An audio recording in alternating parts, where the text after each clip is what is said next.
संविधान से जुड़े हुए एक महत्वपूर्ण टॉपिक लेकर आए हैं, संविधान की प्रस्तावना। संविधान की प्रस्तावना क्या है, संविधान की प्रस्तावना का उद्देश्य क्या है और संविधान की प्रस्तावना के महत्व क्या है, इसके बारे में जानेंगे। तो संविधान को समझने से पहले संविधान की प्रस्तावना की समझ बहुत जरूरी है। जब तक आप संविधान की प्रस्तावना की समझ नहीं रखते हैं तब तक आप संविधान के बारे में नहीं समझ सकते हैं। संविधान की प्रस्तावना में जो महत्वपूर्ण शब्दावलियां हैं, उन शब्दावलियों के एक एक का अगर मतलब आप समझ जाएंगे तो संविधान को पूरी तरीके से समझ जाएंगे। संविधान की प्रस्तावना से बहुत सारे प्रश्न बनते हैं किसी न किसी प्रतियोगी परीक्षा में, जैसे सिविल सर्विसेज हो या वनडे एग्जाम हो, आदि एग्जामों में बहुत सारे प्रश्न बनते हैं। इस संविधान की प्रस्तावना में कितने प्रकार की स्वतंत्रता की बात की गई है, कितने प्रकार की न्याय की बात की गई है, कितने प्रकार की समता की बात की गई है, और इस संविधान को कब अंगीकार किया गया, कब इसे संविधान को लागू किया गया, उद्देश्य प्रस्ताव को किस तिथि को जवाहरलाल नेहरू ने पेश किए, कब इसे पूरी तरीके से स्वीकृति मिली, इनसे जुड़े हुए बहुत सारे प्रश्न बनते हैं।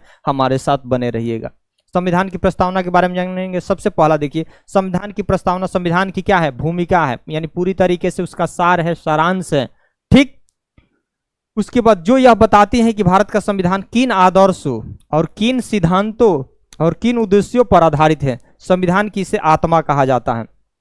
संविधान की प्रस्तावना को संविधान का आत्मा कहा जाता है। जैसे हमारे शरीर हैं और आपके शरीर हैं, तो जो इसमें महत्वपूर्ण आपका अंग होता है आत्मा, उसी तरह से संविधान का सबसे महत्वपूर्ण अंग होता है क्या, प्रस्तावना, ठीक। जवाहरलाल नेहरू, ठाकुर भार्गव प्रसाद जी ने भी कहे थे कि संविधान की प्रस्तावना जो है संविधान का आत्मा है, ठीक।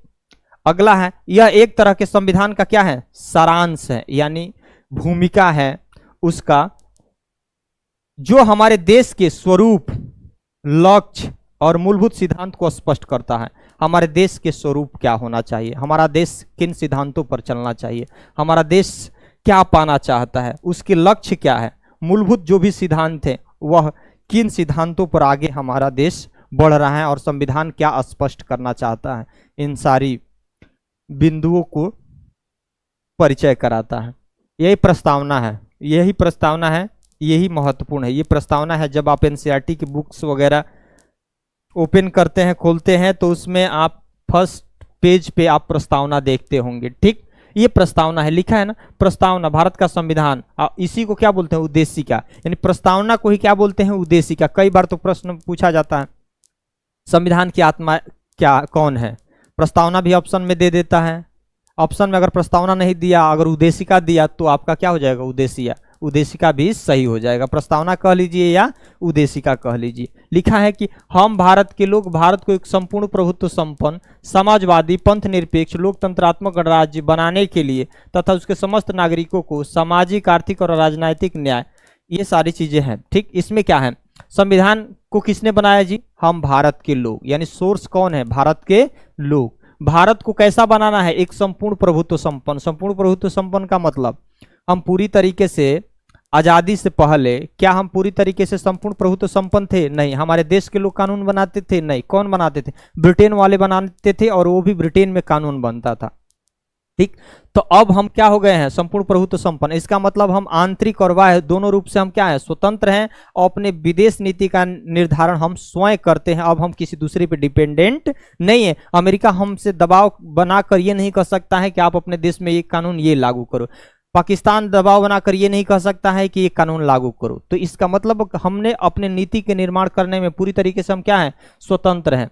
उसके बाद समाजवाद, यानी समाज में जो गरीब तबका है वो भी मुख्य धारा में रहे, यानी समाज में पूरी तरीके से संविधान का यह उद्देश्य है कि सारे लोगों के लिए संसाधन का समान वितरण हो, और सब लोग क्या है, जो भी प्राकृतिक संसाधन है उस पर सब लोगों का क्या हो, अधिकार हो। अगर समाज में जो वंचित लोग हैं उनको भी मुख्य धारा में लाने के लिए संविधान क्या करता है, प्रेरित करता है, यानी सरकार इस संविधान के अनुसार क्या करती है, योजना बनाती है, उनको भी मुख्य धारा में जोड़ा जाता है, ठीक। लोक कल्याणकारी राज्य की भी बात किया जाता है। पंथ निरपेक्ष का मतलब क्या होता है कि यानी राज्य का अपना कोई निजी धर्म नहीं होगा, लेकिन सभी धर्मों का समान संरक्षण दिया जाएगा। यानी भारत का कोई निजी धर्म नहीं है, ऐसा नहीं है कि भारत का हिंदू धर्म है तो इस्लाम धर्म है, ऐसा कुछ नहीं। सभी धर्मों के साथ समान व्यवहार किया जाएगा। ये अपना आस्था का विषय है कि आप जिस धर्म को मानना चाहते हैं उस धर्म को माने। राज्य आपको क्या करेगा, संरक्षण देगा, सुरक्षा देगा।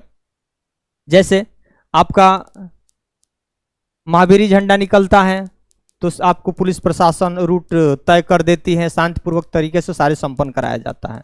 उसी तरह से आपका तजिया वगैरह निकलता है, प्रशासन आपका सहयोग करती है, रूट निर्धारित कर देती है, समय से कहाँ से शुरू होगा और कहाँ तक अंत होगा, सारी व्यवस्थाएं देती है। यानी इस राज्य का अपना कोई धर्म नहीं होगा, लेकिन सभी धर्मों के साथ समान व्यवहार करेगी। ठीक, उसके बाद लोकतंत्र का मतलब जनता के द्वारा जनता के लिए और जनता का बनाया हुआ शासन। ठीक, ये वंशागुणत शासन की बात नहीं करता है। गणराज्य का मतलब जो भी हमारे देश का मुखिया राष्ट्राध्यक्ष जनता द्वारा निर्वाचित होना चाहिए। ठीक, उसके बाद कितने प्रकार के न्याय की बात की गई है, सामाजिक, आर्थिक और राजनीतिक न्याय।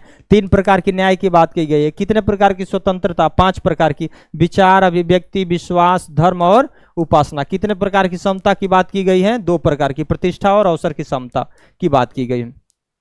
ठीक, उन सब में गरिमा और राष्ट्र की एकता और अखंडता, यानी राष्ट्र को एकता और अखंडता के सूत्र में बांधे रहना है, भाईचारे से रहना है।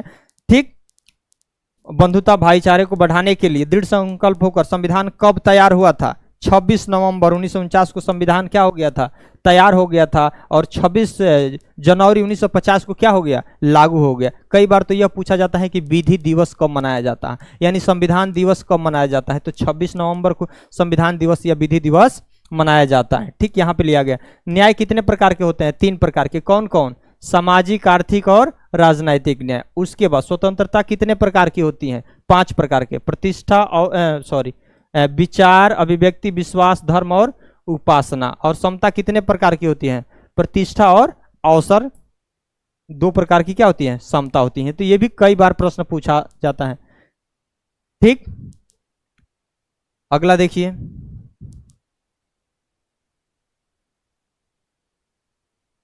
लिखा है कि सर्वप्रथम संविधान की प्रस्तावना सर्वप्रथम किस देश के संविधान में शामिल किया गया था? तो अमेरिका के। कई बार पूछा जाता है। अमेरिका के संविधान में सर्वप्रथम संविधान को प्रस्तावना को शामिल किया गया था, उसके बाद हम लोगों ने वहीं से अडॉप्ट किए थे अपने संविधान में।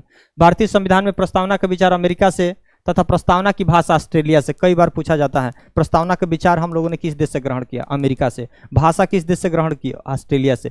संविधान से संबंधित मुख्य बिंदु। उद्देश्य प्रस्ताव, प्रश्न आता है कि संविधान सभा में उद्देश्य प्रस्ताव कब पेश किया और किसने पेश किया? तो उद्देश्य प्रस्ताव शुरुआती दौर में आपका पंडित जवाहरलाल नेहरू ने पेश किए। कब? 13 दिसंबर 1946 को। किसने प्रस्तुत किया? यहाँ लिखा है पंडित जवाहरलाल नेहरू ने। कहाँ प्रस्तुत किए भाई? संविधान सभा में पेश किए।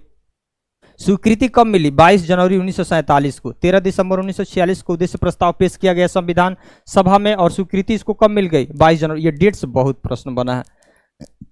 और किसने पेश किया? ये सारे प्रश्न है जी। महत्व यही उद्देश्य प्रस्ताव बाद में भारतीय संविधान की प्रस्तावना का क्या बन गया? आधार बन गया। उद्देश्य प्रस्ताव है, जब स्वीकृति मिल गई तो यही प्रस्तावना का क्या हो गया? आधार बन गया। और उसी के आधार पर क्या हो गया? संविधान का निर्माण हो गया।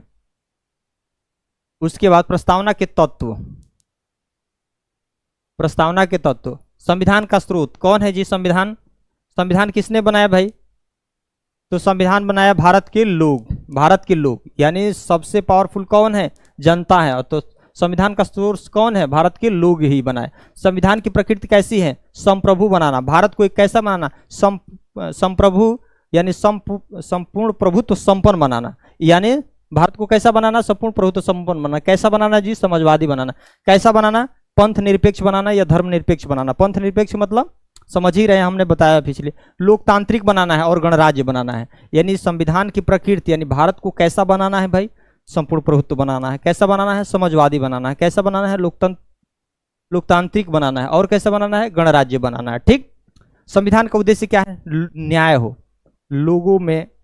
लोग के साथ अन्याय न हो, सबके साथ क्या हो? न्याय हो। सामाजिक, आर्थिक, राजनीतिक सब प्रकार का क्या हो? न्याय हो। स्वतंत्रता सबको मिलनी चाहिए, समानता सबको मिलनी चाहिए, भाईचारा के साथ सब लोग रहे, और राष्ट्र की और एकता और अखंडता को भी क्या करे? समाहित करे, बनाए रखे। भारत का संविधान कब बनकर तैयार हुआ जी? 26 नवंबर 1949 को। कब यह लागू हुआ? 26 जनवरी 1950 को क्या हो गया? संविधान पूरी तरीके से लागू हो गया। प्रस्तावना की मूल बातें देखिए, ये तो आप देख ही लिए। संप्रभुता क्या है? अभी हमने बताया, आप समझ लीजिए। किसी भी बाहरी शासक के निर्णय में हस्तक्षेप नहीं किया जा सकता। स्वतंत्रता राष्ट्रों के विरुद्ध विदेशी नियंत्रण है।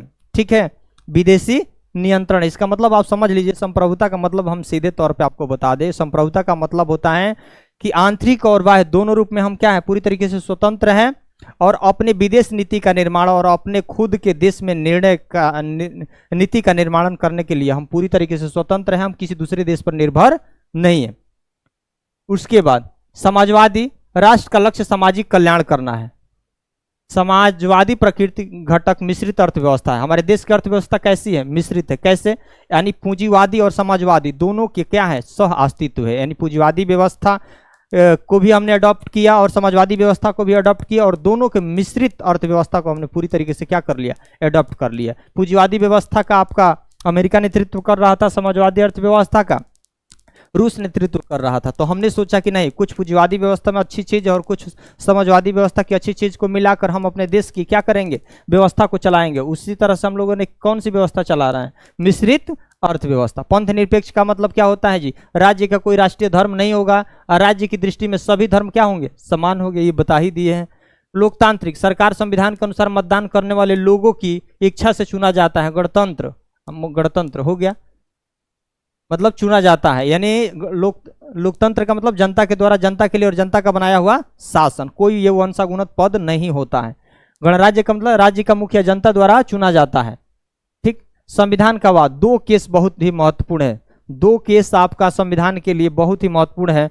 सुप्रीम कोर्ट में यह मामला गया था, तो ध्यान दीजिएगा। बेरुवारी केस 1960, बेरुवारी केस 1960 में कहा गया था कि प्रस्तावना जो है संविधान का अंग नहीं है, इसलिए आप इसमें संशोधन नहीं कर सकते हैं। ठीक, केशवानंद भारती बनाम 13 साल बाद फिर सुप्रीम कोर्ट में केशवानंद भारती बनाम केरल राज्य 1973 में गया। तो इसमें सुप्रीम कोर्ट ने अपने निर्णय को क्या कर दिया, पलट दिया और कहा कि नहीं, संविधान की प्रस्तावना जो है संविधान का अंग है, इसलिए आप इसमें संशोधन कर सकते हैं लेकिन मूल ढांचे में कोई परिवर्तन नहीं कर सकते हैं।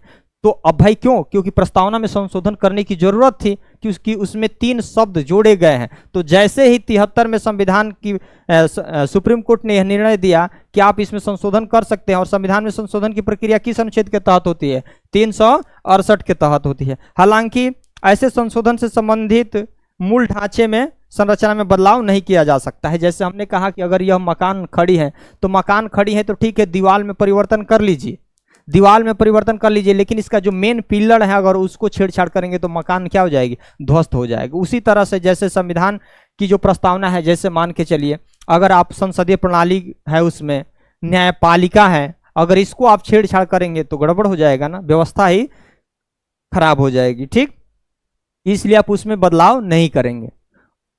42वां संविधान संशोधन 1976, अब ध्यान रखिएगा, सुप्रीम कोर्ट ने 73 में निर्णय दे दिया कि संविधान की प्रस्तावना में आप संशोधन कर सकते हैं। तो जैसे ही 3 साल बाद यानी 76 में क्या हो गया, 3 शब्द प्रस्तावना में जोड़ दिए गए। कौन कौन, ये तीनों शब्द पूछे जाते हैं, समाजवादी, पंथ निरपेक्ष और राष्ट्र की एकता और अखंडता, 3 शब्द जोड़े गए संविधान की प्रस्तावना में। अभी तक संविधान की प्रस्तावना में एक बार ही संशोधन हुआ है। संविधान की प्रस्तावना का अर्थ बताते हुए प्रमुख विधिवेत्ता N.A. पालखीवाला ने संविधान का पहचान पत्र कहा। प्रश्न कई बार पूछा जाता है कि संविधान का पहचान पत्र या परिचय पत्र किसने कहा, तो क्या नाम है, N.A. पालखीवाला। उसके बाद प्रश्न आता है कि राजनीतिक कुंडली किसने कहा, तो संविधान की प्रस्तावना को राजनीतिक कुंडली किसने कहा, तो K.M. मुंशी ने कहा। ये तो बहुत प्रश्न बनते हैं जी। नेहरू ने क्या कहा संविधान की प्रस्तावना के, इन्होंने कहा कि संविधान की आत्मा का, संविधान की प्रस्तावना को संविधान का आत्मा किसने कहा, नेहरू ने कहा। ठाकुर प्रसाद भार्गव ने भी क्या कहा, संविधान, ये भी कहे कि संविधान की प्रस्तावना संविधान की आत्मा है, लेकिन उनके शब्द में थोड़ा सा ध्यान दीजिए। अगर संविधान एक शरीर है तो प्रस्तावना उसकी क्या है, आत्मा है। अगर संविधान एक मान लीजिए पूरी शरीर है तो संविधान की प्रस्तावना क्या है, उसकी आत्मा है। ठीक, ये महत्वपूर्ण टॉपिक है संविधान की प्रस्तावना। इससे बड़े बड़े एग्जाम से लेकर छोटे छोटे एग्जामों में यहाँ से बहुत सारे प्रश्न बने हैं, इसलिए आप प्रस्तावना को पूरी तरीके से समझ लीजिए और प्रस्तावना को एक बार ना हो तो 2 बार इस वीडियो को देखकर आप पूरी तरीके से क्लियर कर लीजिए, क्योंकि अगर आप किसी भी एग्जाम देने जाते हैं तो यहाँ से जरूर आपके लिए प्रश्न बनता है। आप पूरी